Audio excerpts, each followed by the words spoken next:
A train has derailed in the US state of Washington, causing about 5,000 gallons of diesel fuel to spill. No injuries have been reported, and investigators are still looking into the cause of the derailment. As the federal investigation gets started, there are still so many details unknown about what caused the train to derail. Officials say right now their main focus is getting everything back on track and cleaning up the mess. Definitely a shocking night for the people who were camping here when this happened. Every year, twice a year, Cindy Remming and her husband park their RV at the Swinomish Casino and Lodge, where their passion for trains and nature meet.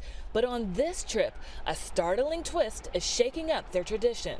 It was just shocking. I woke my husband up. I'm like, there's a train derailed. He's like, no, there's not. I'm like, yeah, get out of bed. There's a train. A BNSF train derailed off the tracks just before crossing the Swinomish Channel of the Puget Sound.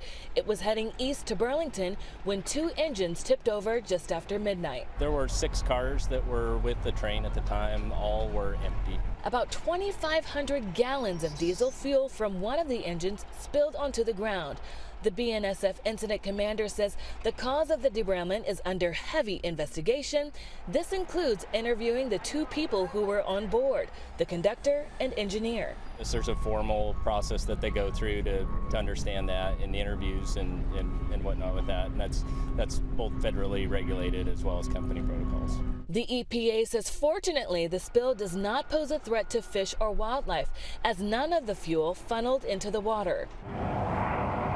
The Coast Guard did do overflights up and down the channel to check for any kind of sheen, and so none was detected. We also had drones that flew down, and they also detected no sheens in the water. Once the train is back on the tracks and gone from the site, the EPA says it will take contractors 4 to 6 hours to remove the contaminated soil. Once we remove the contaminated soil and we believe we have it all removed, we do confirmation samplings to make sure that it's gone, and then we can backfill with clean soil. Officials say the tracks aren't heavily traveled, so they don't believe there will be much disruption. They tell us they hope to reopen the tracks tomorrow afternoon. Right now, there is no set timeline of when we can expect to hear a cause for the derailment.